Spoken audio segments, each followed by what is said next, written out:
Esa temprana mañana del 5 de octubre de 2003, la suboficial de la policía de Entre Ríos bajó del colectivo y esperaba ansiosa llegar a su casa, distante a escasas cuadras, para encontrarse con sus dos pequeños hijos. Silvia de Pardón venía de realizar horas adicionales en el bingo de calle 25 de Mayo, de la capital entrerriana, que le servían para sumar algo de dinero a su humilde casa del barrio Gaucho Rivero, donde la vida y la muerte por hechos violentos marcaron a fuego su historia en las últimas décadas. Hacía escasos meses que había cumplido 33 años y tenía toda una vida por delante. Era una buena funcionaria policial, muy querida entre propios y extraños, y nunca pasó por su cabeza que se iba a encontrar con la irracionalidad de la violencia sin límites por el simple hecho de vestir un uniforme y a plena luz del día. Lo que quería decirles básicamente, ya no tan a nivel policial o como si fuera un parte informativo de la policía, sí que ese día, mes de octubre del año 2003, si mal no recuerdo, nos dieron intervención por un homicidio lamentable a una compañera nuestra, Silvia de Pardón, que un hecho doloroso para toda la institución policial y ni hablar para su familia, obviamente.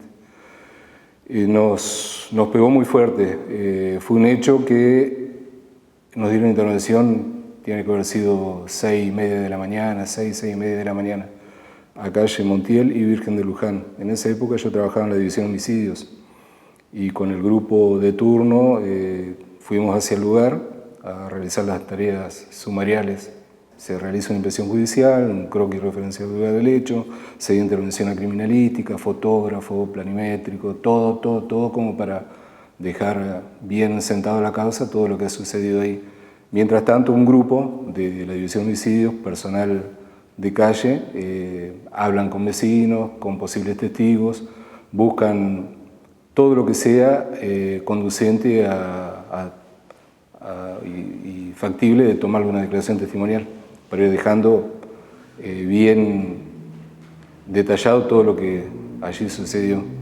Bueno, básicamente los primeros testimonios que logramos nos llevaron a saber hasta ese momento esas supuestas personas desconocidas que habían agredido y ultimaron a Silvia, ya tenían nombre y apellido, podíamos decir quiénes eran, hablar con el juez, en ese momento creo que el juzgado número 4, doctor Vila Rodona, poner en conocimiento de lo que teníamos hasta ese momento y que era el supuesto autor, una persona que gozaba de salida transitoria, estaba en la cárcel cumpliendo una condena. A todo eso dimos con una de las primeras personas, una señora vecina del lugar, que me cuenta personalmente a mí que los había visto, cómo estaban vestidos, dónde estaban. Uno estaba, creo, atrás de un árbol, el otro creo que estaba arriba del árbol, estaban agazapados y esperando. Yo estimo que le esperaban directamente a ella, no era que esperaban a cualquiera que pasara en el lugar. Por la hora, por los movimientos, por todo lo que se podía presumir, era esperarla a ella. Toda esa información que ella nos vuelca hizo que sea trasladada hasta la división de homicidios para recibir la declaración testimonial. A todo eso se le informa al juez, cuestión que la señora cuando declara no cuenta o omite dar nombres y apellidos de lo que a mí me había hecho en lugar del hecho. Todo eso se le da conocimiento al juez mediante un informe por escrito que lo ratifiqué yo como para que el juez mismo pida la citación de comparendo de esa ciudadana y la tenga en el juzgado y le brinde garantías o tranquilidad, porque yo estimo que tiene que haber sido por miedo, porque si contaba de personas que vivían a 2 cuadras de ahí, que sabía quiénes eran, que pasaban en un carrito, que el padre de uno de ellos fue el que le hacía refacciones a la casa, realmente era muy potable como para ubicarlos a esas personas en el lugar como autores materiales del hecho. No obstante, todo lo que se hizo, esta señora no dio esos datos, no dio, y desconozco si en forma inmediata el juez la llamó después a declarar o no, pero como que no supo dirimir esa cuestión que yo creo que era bastante importante. Esa mañana nos anoticiamos de este fatídico acontecimiento, bueno, por las diferentes novedades que se fueron informando aquí a la jefatura, y desde el área de protocolo y ceremonial, que es la que yo conduzco, se realizaron todas las gestiones para que fuera despedida con la presencia institucional que ella merecía por este acontecimiento. Y después, respecto a la causa y las circunstancias del suceso, sabíamos lo que trascendía en ese momento, de que fue vilmente asesinada por alguien que no tuvo la entereza siquiera para enfrentarla, ya que fue asesinada a traición. Ella había concluido un servicio de policía adicional y ya estaba regresando ya a su hogar. Efectivamente, ella estaba de uniforme, le sustrajeron sus pertenencias y su arma reglamentaria. Silvia de Pardón fue asesinada de un balazo en la cabeza. Nunca quedó claro si fue por una vendetta por el hecho de ser policía o si era en realidad un intento de asalto para sustraerle la cartera en la intersección de las calles Montiel y Luján. Estaba a no más de 500 metros de su domicilio. La suboficial estaba destinada en la Dirección de Institutos Policiales y se convirtió en la primera mujer policía abatida en la provincia. La uniformada no hubiera podido defenderse utilizando su arma reglamentaria, ya que las pericias realizadas con posterioridad indicaban que la pistola provista por la institución estaba defectuosa. Sí, tenía 11 años y bueno, mi hermana también era chico. Y la recuerdo una mujer muy trabajadora. Yo me acuerdo que era chica y eran las 7 de la mañana que ella salía a trabajar y yo la estaba esperando. Todos los días, no había un día que no la espere. Y bueno, y justamente bueno, ese día que pasó lo que pasó también, la esperé y bueno, lo que pasó, lo que había sucedido, ¿no? Y bueno, y vi que no llegaba nunca y bueno, y ya ahí es como que uno se dio cuenta de la situación que había pasado. Pero no, la recuerdo una mujer muy trabajadora, siempre me llevaba a mí, me acuerdo que también trabajaba en la escuela de policía y yo era chica también y me llevaba y estaba con ella, o sea, lo que recuerdo es que pude disfrutar todos los momentos que ella ha estado conmigo, acompañándola siempre. Y ella conmigo y con mi hermano, obviamente, ¿no? Con los dos. Pero sí, una gran mujer, una gran persona por todas las cosas que me han contado, también compañeros de trabajo de ella, y gente que la conocía también, y la verdad que siempre me ha llegado buenas cosas. Son 17 años, ¿no? Pero ese 6 de octubre, bueno, ella, aparte de superarse también, tenía 2 hijos, Marianela y Alexis. Yo me acuerdo cuando nació, más que nada Marianela, porque ella ya va a cumplir cumplió 28 años, ahora el 10 de octubre, porque justo en esa época tenía 10, 11 años, 10 años cuando eran chiquitos los dos. Y ella, aparte para sustentarse, ella bueno, vivía en un barrio difícil, pero siempre se crió en esa zona. Hacía servicio adicional para ayudarse económicamente, ¿no? Y en ese momento la noticia impactó muchísimo porque fue la primera mujer que caída en el cumplimiento de su deber. Y fue una noticia que nos golpeó mucho a todos, principalmente a los que lo conocíamos y a todos como funcionarios policiales en sí.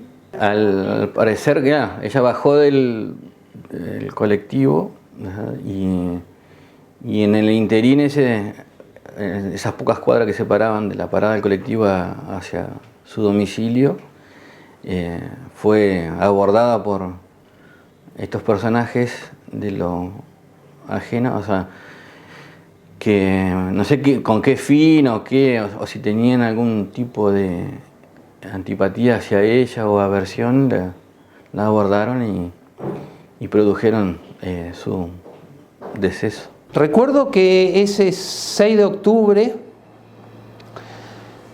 fue un día tremendo para la institución policial. Nada más y nada menos se había ultimado de un balazo a una funcionaria, a una mujer funcionaria en el ejercicio de sus funciones. Y eso para la institución policial fue un tremendo dolor. Recuerdo el velatorio en el cementerio municipal, que fue realmente muy triste y muy lamentable ver cientos de policías uniformados despidiendo a Silvia. En ese marco de dolor teníamos que trabajar rápidamente para poder determinar los primeros rastros o indicios de quién o quiénes pudieron haber cometido este tremendo ilícito. Por supuesto que contábamos con cuestiones adversas, que era el miedo y el temor en el barrio de poder justamente de ser testigo y de poder hablar todo este marco de situación. Y en esta cuestión los primeros minutos fueron importantísimos, y recuerdo también el trabajo de la división homicidio, que rápidamente comienza a tomar distintas declaraciones testimoniales a personas que estaban pasando casi simultáneamente en el lugar cuando Silvia se baja del colectivo e es interceptada por al menos 3 personas. Comienzan a hacerse los primeros allanamientos en virtud de las declaraciones testimoniales. Y en estos primeros allanamientos comienzan a arrojar resultados positivos rápidamente. Recuerdo el primer allanamiento que se efectúa porque una vecina hablaba ya de 2 personas que podía reconocer. El primer nombre que ya se estaba manejando en los primeros minutos era Pagliarusa, alias El Toro, que vivía a muy pocas cuadras de donde se encontraba Silvia tendida en la calle. Y también se hablaba de una persona de apellido Villanueva, alias Carlos Villanueva. Estas eran las 2 personas testigos, que vuelvo a repetir, circulaban en esa madrugada, pasada ya las 6:30 de la mañana, hablaban de esas 2 personas. El primer detenido del caso fue Carlos Villanueva, a quien supuestamente se lo habría observado junto a otro individuo a quien siempre se sindicó como el ejecutante. Según la investigación policial, a escasas horas del crimen de Depardón se encontraron algunas pertenencias de la suboficial rescatadas por los investigadores de una fogata que presuntamente había iniciado el acusado en el fondo de su casa. En esa oportunidad descubrieron también otros elementos de la víctima semienterrados en un pozo excavado a escaso 1,5 metros de la vivienda de Villanueva. En el juicio, en julio de 2004, los magistrados de la Sala 1 de la Cámara del Crimen tomaron notas de los comentarios referidos por los testigos respecto de que desde un primer momento se corrió la voz que el asesino era Cristian Pagliarusa, quien por esos días cumplía prisión en la unidad penal número 1 por otro hecho, pero siempre aparecía vinculado al crimen de Depardón. Pagliarusa tenía por esos días el beneficio de salidas sociofamiliares mientras cumplía una condena de 8 años de cárcel por robo calificado. Los camaristas consideraron que no había suficientes elementos para condenarlo a Villanueva e hicieron lugar a la petición del fiscal Juan Carlos Almada, quien no acusó al procesado y exigieron que el juez de instrucción Héctor Villarrodona profundice la investigación. Bueno, en el transcurso de la mañana, ese mismo día, nos llaman por teléfono, gente de la zona de Gaucho Rivero, Anacleto Medina, de esa zona, y nos pone conocimiento que en una casa estaban prendiendo fuego y eran pertenencias de Silvia, que le habían sustraído, que era una cartera con elementos personales. Ella llevaba su pistola, pero no, tengo entendido que no se la habían sustraído.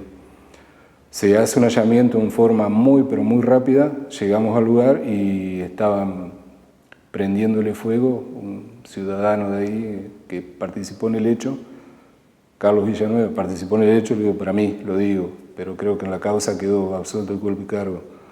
Los elementos de Silvia lo estaba quemando, alcanzamos a ver recibos de sueldo con un número de documento, datos de ella, pertenencias que después fueron reconocidas, y obviamente fue puesto a disposición de la justicia. Estuvo detenido un tiempo hasta que lo dejaron por falta de mérito. Y en el transcurso de esa investigación, que todo esto fue muy rápido, en el transcurso de esa investigación se pidió informe al servicio penitenciario, el juez de ejecución de faltas, creo que, no recuerdo cómo es el apellido que estaba en ese momento, y efectivamente la persona había salido de la mañana y daban los tiempos como para que pudiera haber cometido el hecho. La descripción de la ropa, se secuestró ropa de acuerdo a las características que nos dijeron los testigos, porque no solamente la señora que yo te hice alusión de que había omitido decir los nombres de la persona que me había mencionado, sino que hubo otros testigos más que aportaron datos también, que vieron, que nos dieron hasta el recorrido posterior al hecho, después del disparo, para el lado que fueron y cómo se distribuyeron en la zona sur de acá de la ciudad, Anacleto, Gaucho Rivero. Se hicieron allanamientos en las viviendas de ellos, se secuestró ropa que daban las características, se tomó declaración también a una monja que vivía enfrente del lugar del hecho. También hubo cosas, no digo turbias porque está mal dicho, pero cosas que se prestaban a confusión. También sabía quiénes eran y no quiso decirlo, supongo que por temor. Creo que después en un juicio hubo algún tipo de implicancia referente a eso. Hubo otras personas más que también dieron su testimonio y algunos mintieron. Todo eso se puede ver o se puede sacar en el expediente. En este momento no te puedo dar ni nombres ni detalles porque ya hace mucho tiempo y realmente hay cosas que se me han pasado ya. Pero la policía dio todo lo que tenía que dar para llegar al esclarecimiento. Y te simplifico lo que se investigó ese primer día con todo lo que se tuvo, toda esa información para que después de 8 años se hiciera justicia. Y se hiciera justicia tal vez con una pena no muy alta a los autores, a uno de los autores. Contábamos con el allanamiento a Villanueva. ¿Qué estaba haciendo Villanueva? Inmediatamente que funcionarios policiales, la división homicidio, estaba allanando la casa por disposición judicial, Villanueva estaba quemando el bolso de Silvia. Recordemos que a Silvia la matan para sacarle el bolso y también teníamos la hipótesis de robarle, que se le pretendía robarse el arma reglamentaria. Arma reglamentaria que la tenía escondida en su uniforme y que no funcionaba. En el allanamiento a la casa de Villanueva, justamente el bolso de Silvia con todos sus elementos personales se estaba quemando. Esto se pudo secuestrar tal cual estaba y se detiene inmediatamente a Villanueva. Paralelamente a toda esta circunstancia tenemos un segundo grupo de testigos muy importantes que hablaban que la noche anterior Villanueva y Pagliarusa se encontraban armados y tomando bebidas alcohólicas a 2 o 3 cuadras donde interceptan a Silvia. En el marco de la detención de Villanueva y en la causa que se le siguió a Villanueva, porque acá tuvimos dos causas. Tuvimos no solo el problema de poder develar quién fue el autor material y quiénes fueron los colaboradores de ayudar a Cristian Pagliarusa, este miedo que hemos advertido con la Fiscalía y en mi carácter de querellante particular y colaborando con la División Homicidio. Recuerdo que conjuntamente con la División Homicidio íbamos al lugar para entrevistarnos con las personas y veíamos el miedo, ¿no? Villanueva, en una rueda de reconocimiento con estos testigos que lo habían nombrado, con sus abogados defensores, y una vez terminado este acto procesal, que es una rueda de reconocimiento de persona, pide hablar conmigo. Yo le digo a Villanueva, mire Villanueva, yo no tengo problema que hablemos, siempre en presencia de sus abogados defensores. Y en presencia de sus abogados defensores, de sus defensores técnicos, en ese momento me manifiesta que él no tenía nada que ver con la muerte de Silvia y que efectivamente él estaba quemando el bolso porque Pagliarusa se lo había dado para que lo queme, que habían estado juntos toda la noche pero que él se deslindaba de la responsabilidad. Yo le dije, mire Villanueva, lo que usted me está diciendo, eso lo tiene que volcar en la causa, y en presencia de sus abogados defensores le dije, bueno, y sus abogados sabrán si esa declaración usted la quiere dar o no. Esta prueba fue muy importante para juzgar a Cristian Pagliarusa, porque nosotros llamamos como testigo a Villanueva, porque Villanueva fue sometido a un primer juicio que lamentablemente por cuestiones estrictamente procesales y por una imputación que no le correspondía adecuadamente según la sala penal que lo juzgó, a él se lo juzgaba por la calificación legal como autor del delito de homicidio seguido de robo, o robo seguido de homicidio, perdón, y la figura que debía pesar en la persona de Villanueva sería la de partícipe necesario o primario. Y él no lo contó porque estaba dentro del marco en su calidad de imputado. ¿Tá? En su calidad de imputado lo puede declarar o no declarar. Y es una estrategia de la defensa que declare. La declaración es una facultad, es un derecho, no es una obligación. Y declarar puede declarar lo que quiera, puede mentir, puede decir la verdad, puede decir lo que quiera, nadie lo puede cuestionar a eso. Sí se puede cuestionar como un elemento a cotejar con las demás probanzas. Pero no lo declaró, yo estimo, por una cuestión de estrategia procesal. Llega a juicio Villanueva en absoluto silencio. Pero nosotros que teníamos esta noticia de Villanueva, y al empezar un proceso nuevo a Pagliarusa, ya pasaba a ser testigo. Y al pasar a ser testigo, tenía la obligación de decir la verdad.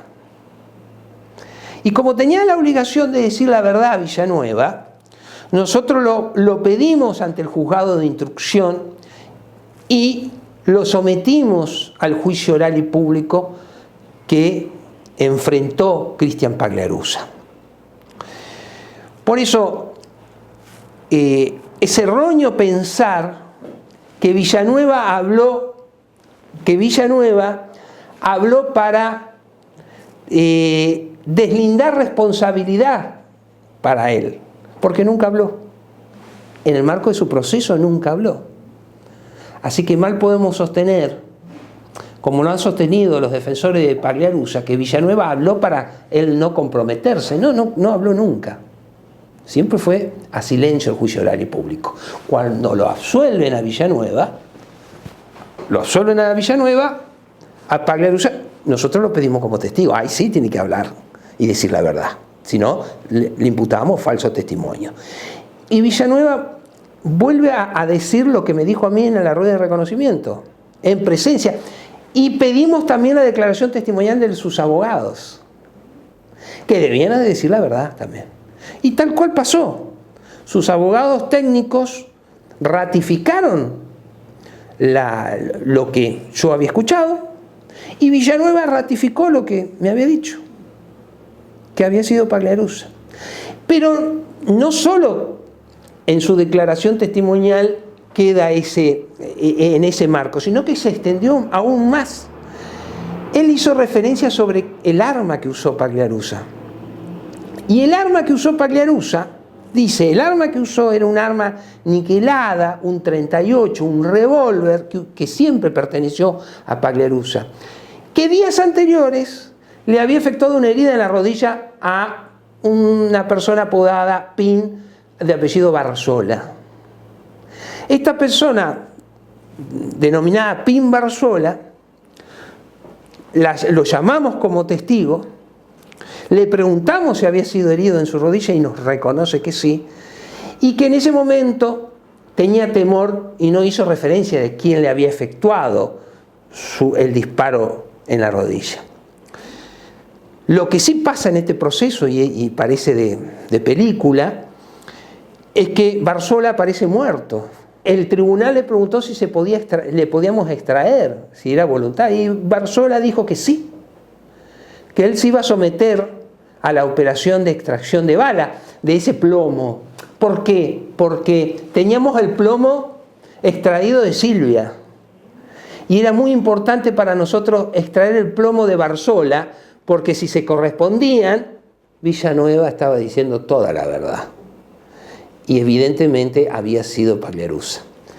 ¿Qué pasa? Barzola dice, sí, yo voy al hospital y me extraigo el plomo, no tengo problema. Se hicieron todas las actividades quirúrgicas y Barzola desaparece. El tema es que Barzola aparece muerto a los pocos días. Y le pudimos, en la autopsia, el médico forense extrae el plomo y cotejamos ese plomo.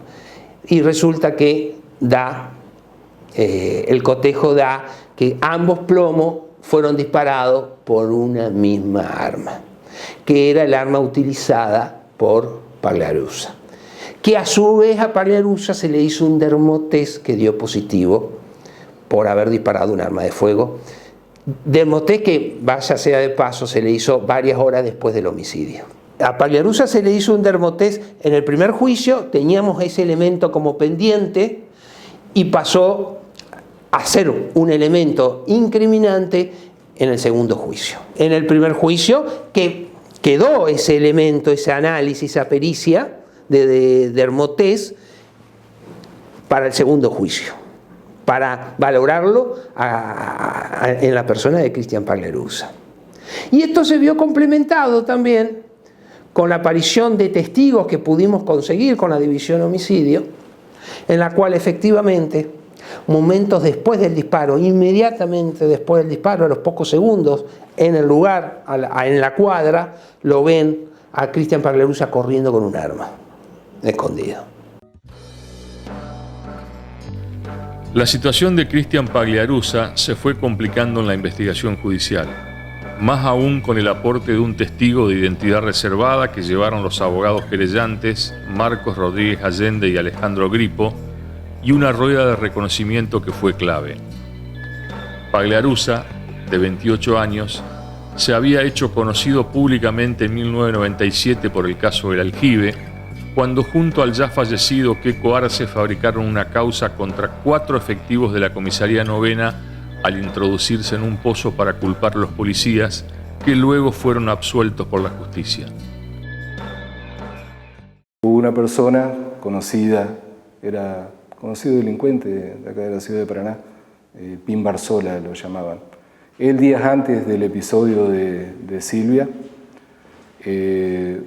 tuvo un altercado, que hubo un intercambio de disparos de arma de fuego con otros sujetos. Y uno de esos sujetos es la persona que salió condenada por este hecho, el conocido Toro. Esa persona fue herida, el Pin Barzola fue herida en la rodilla. Fue puesta a disposición de la justicia. En su declaración y a pedido se prestaba para una intervención quirúrgica y que le fuera extraído el plomo para posteriormente ser cotejado, porque se estimaba, y la información que se contaba, que el arma que se había utilizado para ultimar a Silvia de Pardón fue la misma con la cual lo habían baleado al Pin Barzola. Esa era la información que se contaba. Cuestión que en el tiempo Pin Barzola desapareció.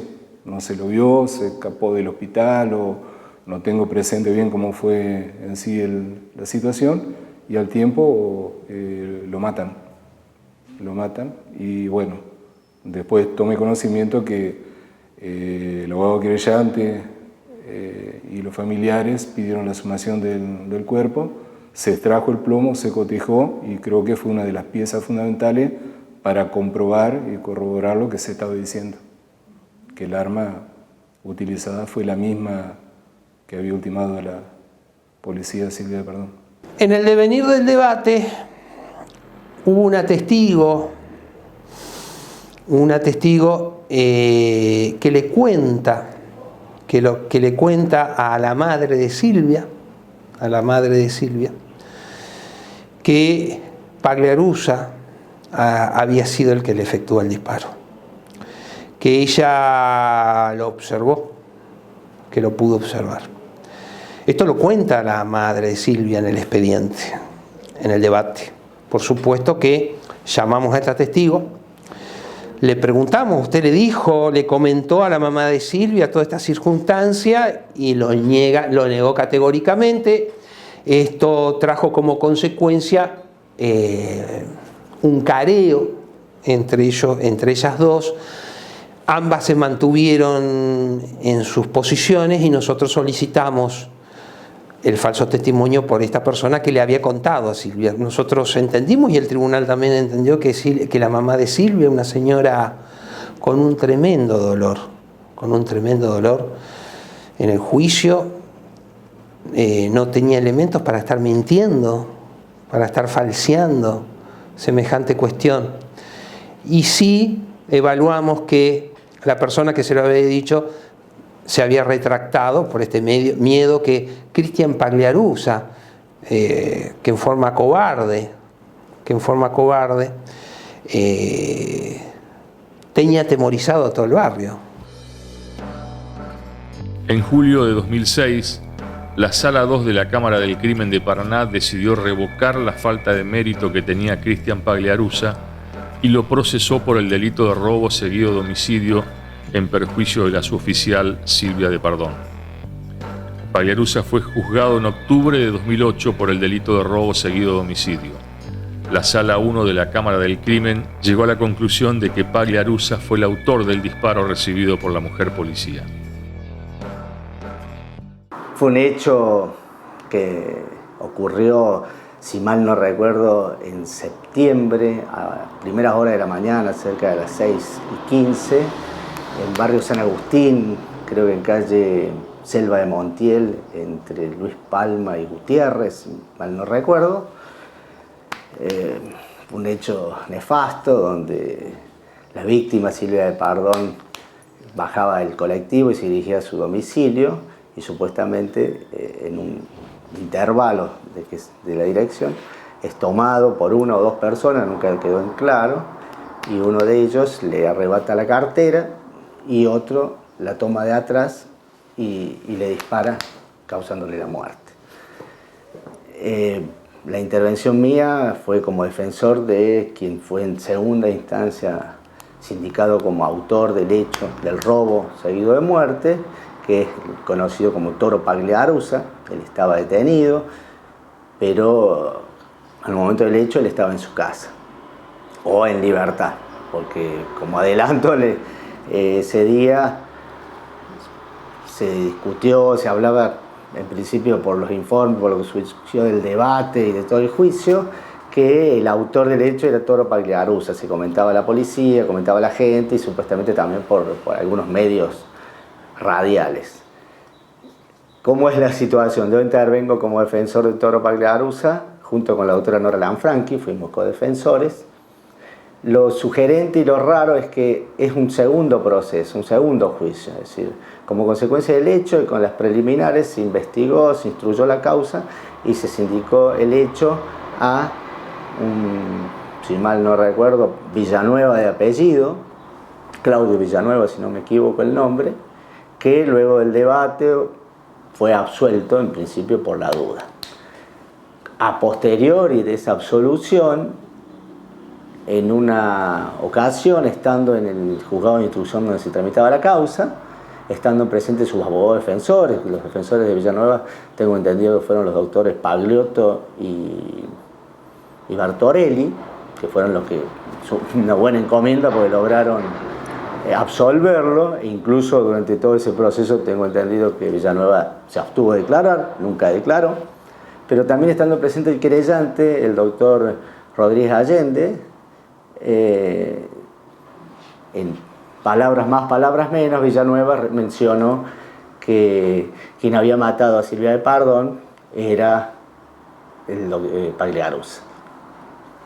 Villanueva también refirió, y eso consta en la causa, que él refería que si le daban la libertad, él los indicaba a Pagliarusa. Y a las resultas de toda la investigación, en una primera instancia Pagliarusa se le dictó una falta de mérito luego de tomar la declaración como imputado, y posteriormente se lo procesó y se fue a juicio oral. En el juicio, bueno, tengo entendido que Pagliarusa tampoco nunca declaró, más allá de referirnos a nosotros su inocencia. Y tanto la doctora Lanfranchi como yo sostuvimos adelante la defensa por considerar que era inocente, es decir, creemos que se daban los presupuestos de una teoría en boga durante muchos años dentro de la sociología, como es la teoría del labeling approach o la teoría del etiquetamiento, es decir, su condición de ser un reincidente, una persona con antecedentes criminales, llamémosle de mala vida, con su contextura física, acreditaba y justificaba como chivo expiatorio quién era el causante de la muerte de Silvia de Pardón. Y seguimos sosteniendo hasta el día de hoy su inocencia, es decir, yo como defensor sostengo que nunca hubo elementos objetivos, concretos y claros que sostengan la intervención criminal de Pagliarusa en ese hecho.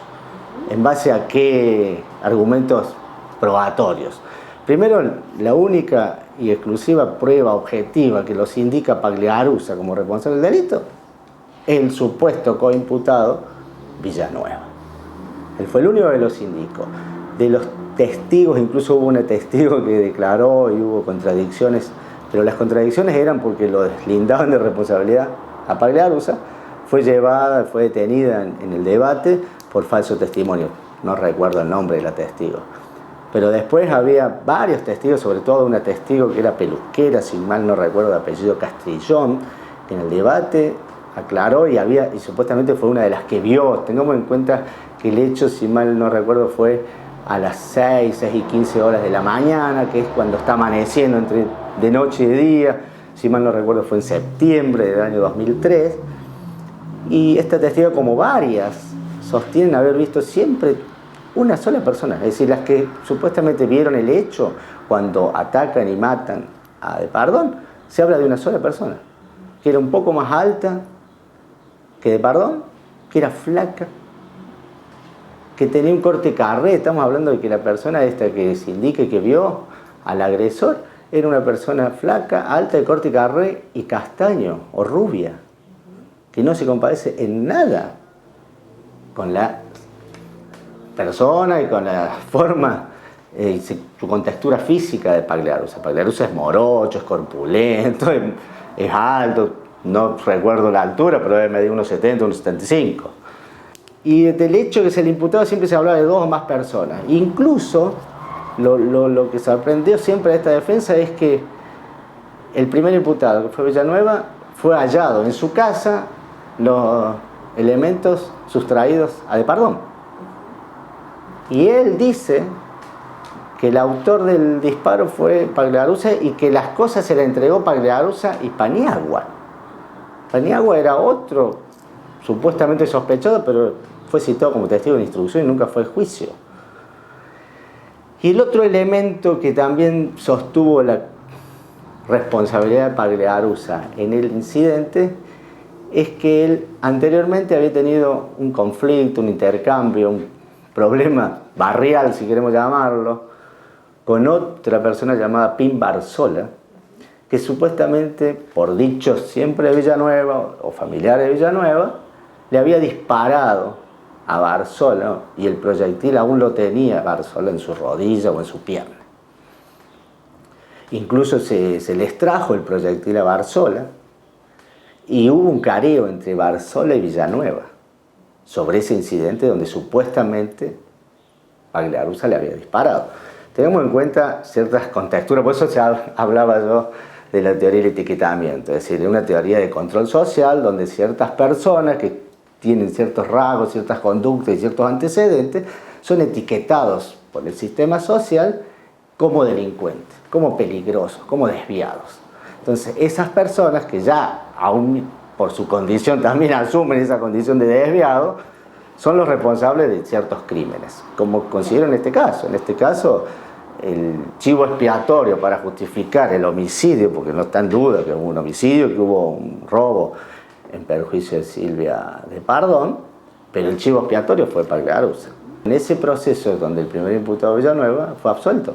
Entonces él incluso fue reticente de sus declaraciones, incluso en el propio juicio oral no lo deja en claro que el autor era, es decir, como que dijo que era Pagliarusa porque quería obtener la libertad, pero después dijo que no era Pagliarusa. Es decir, fue bastante dubitativa la declaración de Villanueva. Pero lo sorprendente es que tampoco, por una cuestión procesal, una persona que fue absuelta, por un principio de non bis in idem, nadie se lo puede perseguir dos veces por un mismo hecho, que después fue como testigo, puede ser enjuiciado, más allá que en el hecho se lo imputa como que era autor Pagliarusa y el coautor era Villanueva. Por eso fue sorprendente. Incluso lo que sorprendió también a esta defensa fue el mismo Pim Barzola, que en un careo con Villanueva dijo: ¿vos creés que si me hubiese disparado Pagliarusa yo voy a estar en el pabellón? Porque ambos estuvieron presos. Tenemos en claro que los tres, tanto Villanueva, Pagliarusa y Paniagua, estuvieron en la unidad penal, y le dijo esta persona, Barzola, en un careo discutiendo sobre la verdad mentira de los dichos de uno y de otro, dijo: ¿vos creés que si me hubiese disparado Pagliarusa yo voy a estar tomando mate con él en el pabellón? O sea, lo más probable es que lo mato. Esos fueron dichos de Barzola. E incluso, bueno, también sirvió para incriminar supuestamente la bala extraída en Barzola con el proyectil extraído en la persona de Pardón, para incriminar a Pagliarusa. Bueno, después creo que ya en el año 2008 me llegó una citación para el segundo juicio oral y me tomaron una declaración testimonial que conté con detalles todo el trabajo policial que había realizado, que en esa oportunidad me tocó a mí estar a cargo de la investigación y el personal que participó en el hecho. En ese testimonio me piden, en el tribunal me piden que ratificara o explicara bien lo del testigo con la cual me había dado esa información en un primer momento a mí. Se llegó a un careo con la señora y en el careo la señora dijo la verdad, dijo lo que tenía que haber dicho mucho tiempo atrás, y creo que eso también sumó para dar ya en forma definitiva y sea cerrada la causa. El segundo debate se realizó en octubre de 2009 ante un tribunal integrado por el camarista Miguel Ángel Giorgio y los jueces correccionales Daniel Malatesta y Pablo Vírgala, y volvió a ventilarse el primer crimen de una mujer policía ocurrido en Entre Ríos. Al finalizar, el querellante particular Marcos Rodríguez Allende pidió una pena de 18 años de prisión. La Fiscalía solicitó 15 y la defensa insistió con la absolución lisa y llana de Pagliarusa. Finalmente, se le impuso una pena de 14 años de prisión. Lamentablemente, y este es el sabor amargo que me queda a mí personalmente, esto fue un trabajo de 6 años 6 años nos llevó. 2 procesos, 2 causas para determinar la responsabilidad de Pagliarusa. Este sabor amargo que a mí me queda en la condena es que si este hecho, este acontecimiento hubiese pasado en la actualidad, no sería otra pena posible que la prisión perpetua para quien ejecutó a una mujer. No solo ejecutó a una mujer, sino que lo hizo en forma alevosa, en estado de indefensión, en un disparo detrás en su nuca. Actuó sobre seguro. Una funcionaria policial que estaba en el ejercicio de sus funciones. Es decir, que tiene distintas características o distintos condimentos que nos hubiese llevado a la única pena que es la prisión perpetua. Pero lamentablemente los momentos históricos, la política criminal históricamente se modifica. La calificación legal esgrimida en su momento fue robo seguido de homicidio y se llega a la pena de 14 años. 14 años que es un castigo, pero no de ninguna manera puede ser suficiente para el disvalor que generó. Pagliarusa fue condenado por el tribunal a la pena de 14 años, no me acuerdo si 14 años y 6 meses. Con la doctora Lanfranchi fuimos en casación, tengamos en claro que en ese momento, estamos hablando de 2008, 2009, el debate creo que, si mal no recuerdo, fue en el año 2008. O sea que para el 2009, 2010 tiene que haberse llevado adelante la audiencia de casación que confirmó la sentencia. No recuerdo si redujo la pena, pero sé que confirmó la condena y la responsabilidad de Pagliarusa. Incluso en la casación se discutió, creo que fue citado el perito balístico que intervino, porque también son cosas sorprendentes procesalmente. Es decir, en el juicio originario y en los primeros momentos del hecho, supuestamente se tomó, si tenía después de 7, 8 horas, la prueba del dermotest a Pagliarusa, pero nunca fue imputado en ese momento, porque en el primer momento fue imputado Villanueva. Y después surgió que tampoco tenía las 3 caracteres del bario, antimonio y plomo en sus manos, sino creo que tenía restos de uno de los elementos. Sin perjuicio de ello, sirvió con pruebas discutible por esta defensa como objetiva, porque consideramos que son indicios y no eran indicios concatenados, conducentes, coordinados, para enrostrarle la responsabilidad. Sí, me quedó una deuda en lo personal, junto con la doctora Lanfranchi, que por cuestiones también económicas, estructurales, no llegamos a la Corte Suprema, porque sí ameritaba, a criterio de esta defensa, elementos objetivos para discutir la carencia total de pruebas incriminadoras y obviamente las pruebas en función de la crítica que hizo esta defensa en casación a cómo fue merituada la prueba por parte del tribunal, es decir, la prueba de descarte o la prueba desincriminadora era soslayada y solamente se tomaban partes de las declaraciones de uno o de otro de los testigos a los fines de incriminar a Pagliarusa y que el crimen no quede impune. Y acá no quedó en duda que hubo un arrebato, no quedó en duda que hubo un homicidio. La discusión era Pagliarusa, era Villanueva, era Paniagua. Paniagua fue citado como testigo y supuestamente fue el sindicado por eso lo sorprendente del hecho. Es decir, Villanueva, el autor, el supuesto coimputado, pero a su vez fue el testigo estrella, que fue el que avaló por sus dichos en sede tribunalicia, es decir, en sede del juzgado de instrucción donde tramitó la causa, de que a cambio de obtener su libertad, él se indicaba a Pagliarusa como el autor de este nefasto suceso.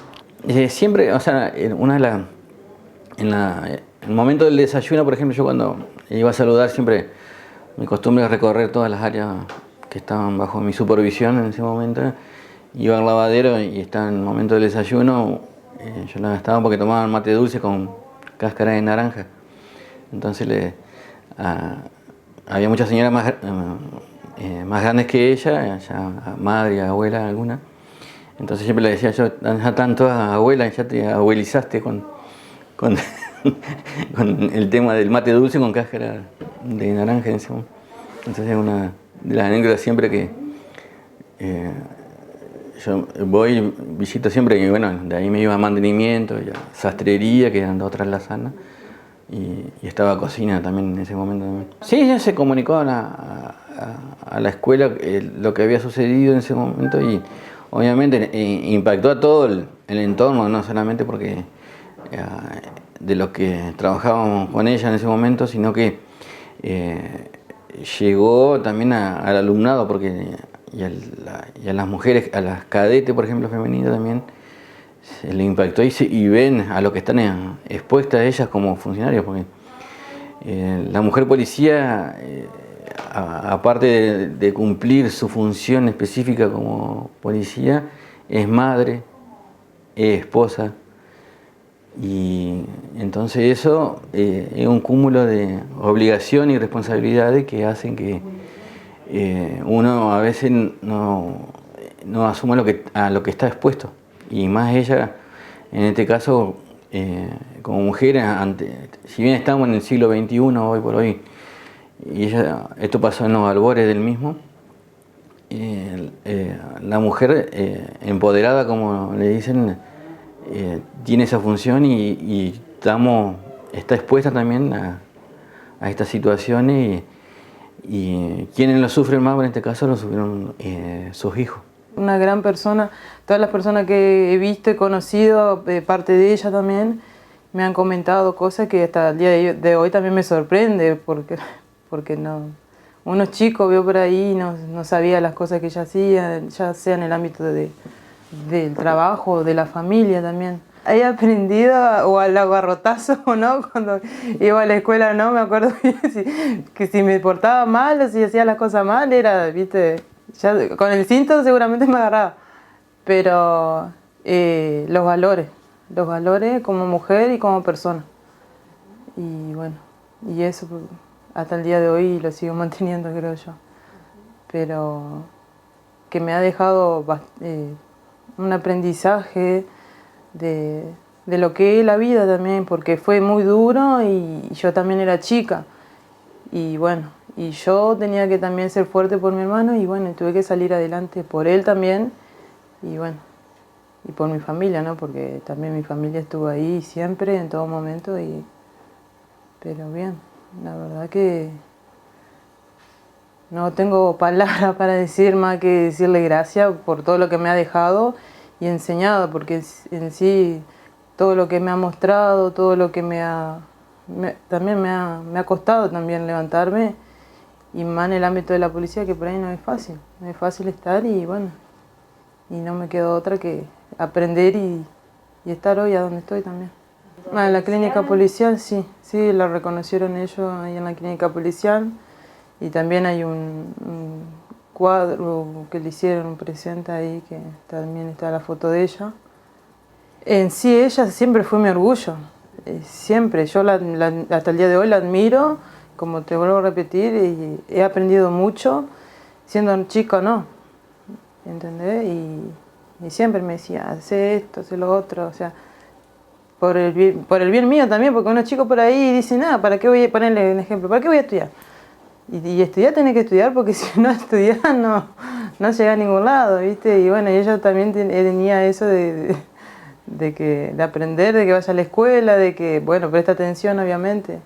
Y bueno, por ahí sí, mi hermano era más chico que yo, y por ahí sí, pero por eso te digo, yo de ella no puedo decir más que decirle gracias, y estoy re orgullosa de lo que es y lo que fue y lo que me ha dejado.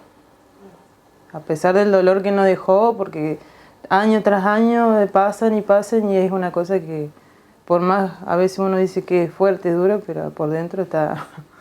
Pero bueno, no queda otra, y mirar para adelante, y también sé que ella está y nos acompaña en todo momento, ¿no? El asesino de la suboficial de Pardón nunca pidió perdón por el crimen, y quizás ya esté pronto a salir de la cárcel. Marianela y Alexis tuvieron que, como tantos otros, crecer sin una madre y pelearon a la vida como pudieron. Y como aquel 5 de octubre de 2003, cada mañana muy temprano, imaginariamente, todavía la siguen esperando.